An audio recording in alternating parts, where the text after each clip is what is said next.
Hello అండి అందరికీ welcome back to our channel. Please subscribe my channel friends. Please like and share చేయండి నా వీడియోస్ని ప్లీజ్. ఈరోజైతే నేను రెస్టారెంట్ స్టైల్లో చికెన్ పకోడీ ఎలా చేయాలో చూపిస్తానండి. దానికోసం అనేసి వన్ కేజీ బోన్లెస్ చికెన్ తీసుకున్నాను.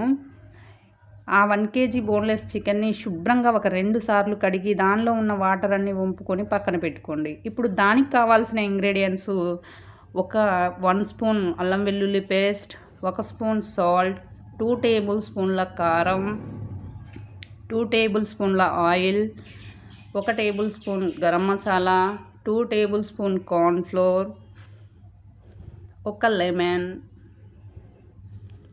చిటికెడు ఫుడ్ కలర్. ఇప్పుడు ఇవన్నీ మనం శుభ్రంగా కడిగి పక్కన పెట్టుకున్న చికెన్ తీసుకొని దానిలోకి ఇలా కలుపుకోవాలండి. దానికోసం మనకి 2 టేబుల్ స్పూన్ కారం, 1 స్పూన్ సాల్ట్, గరం మసాలా,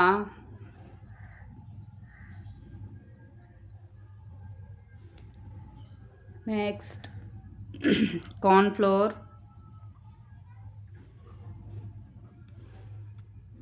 అల్లం వెల్లుల్లి పేస్ట్.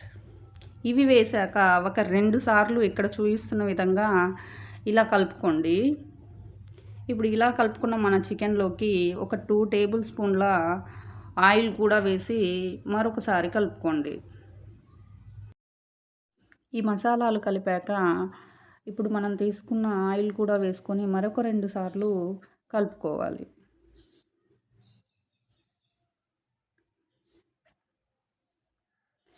ఇలా ఇక్కడ చూపిస్తున్న విధంగా కలుపుకున్నాక ఇప్పుడు ఒక లెమన్ తీసుకొని ఆ లెమన్ జ్యూస్ను కూడా ఇందులో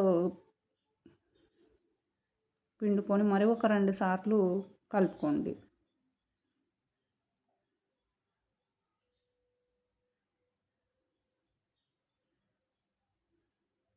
ఇలా కలుపుకోవాలండి. చికెన్ కన్సిస్టెన్సీ ఇలా ఇక్కడ చూపిస్తున్న విధంగా ఉండాలి.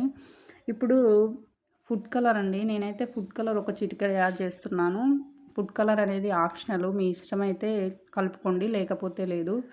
ఇలా కలుపుకున్న మన చికెన్ని ఒక 2-3 అవర్స్ ఇలా ఫ్రిడ్జ్లో పెట్టండి. ఇలా ఒక 2 అవర్స్ తర్వాత ఒక హాఫ్ అన్ అవర్ మనం ఫ్రై చేసుకోవడానికి ఒక హాఫ్ అన్ అవర్ ముందు తీసి పక్కన పెట్టుకోండి. ఇప్పుడు స్టవ్ పై ప్యాన్ పెట్టి డీప్ ఫ్రైకి సరిపడా ఆయిల్ పోసుకొని మనం మ్యాగ్నేట్ చేసిన చికెన్ని మనం మామూలుగా పకోడీ ఎలా వేసుకుంటామో అలా విడివిడిగా ఇలా ఇక్కడ చూపిస్తున్న విధంగా వేసుకోండి. ఇలా ఫ్రై అవుతున్న మన చికెను ఇక్కడ కలుపుకుంటూ ఉండాలండి, లేకపోతే ఇందులో అన్ని మసాలాలన్నీ ఉంటాయి కదా, అడుగున అవకాశం ఉంటుంది. ఇలా కలుపుకుంటూ స్టవ్ మీడియం ఫ్లేమ్లో పెట్టుకొని ఇలా ఫ్రై చేసుకోండి. ఇలా ఫ్రై అయిన మన చికెను చూడండి ఇక్కడ క్రిస్పీగా తయారయ్యి ఇలా లైట్ గోల్డెన్ బ్రౌన్ కలర్ వచ్చాక తీసుకొని పక్కన పెట్టుకోండి. ఇప్పుడు నేను 1 కేజీ చికెన్ తీసుకున్నాను కాబట్టి ఒక 2 టైమ్స్ అలా వేసుకున్నానండి. ఒకవేళ మీరు తక్కువ తీసుకుంటే ఒక్కసారితోనే అయిపోతుంది కదా. ఇప్పుడు మరొకసారి ఇంకొకసారి కూడా నేను వేసుకొని ఫ్రై చేస్తున్నాను చూడండి.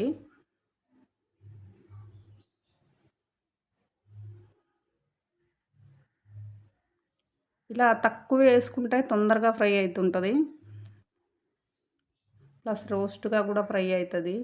ఇలా ఫ్రై అయిన మన చికెన్లోకి లాస్ట్లో ఒక 4 పచ్చిమిర్చి చీలికలు కోసి ఒక 2 రెబ్బల కరివేపాకు వేసి ఇలా చిటపటలాడించినాక ఇవి మన చికెన్లో యాడ్ చేసుకుంటే స్పైసీగా అండ్ రెస్టారెంట్ స్టైల్లో చికెన్ పకోడీ ఇప్పుడు మన ఇంట్లోనే మనమే చేసుకోవచ్చు. ఇలా ఒక ఆనియన్, ఒక లెమన్ కట్ చేసుకొని సర్వ్ చేసుకుంటే చాలా బాగుంటుందండి. నా వీడియో మీకు నచ్చినట్టయితే ప్లీజ్ సబ్స్క్రైబ్ చేయండి ఫ్రెండ్స్ ప్లీజ్.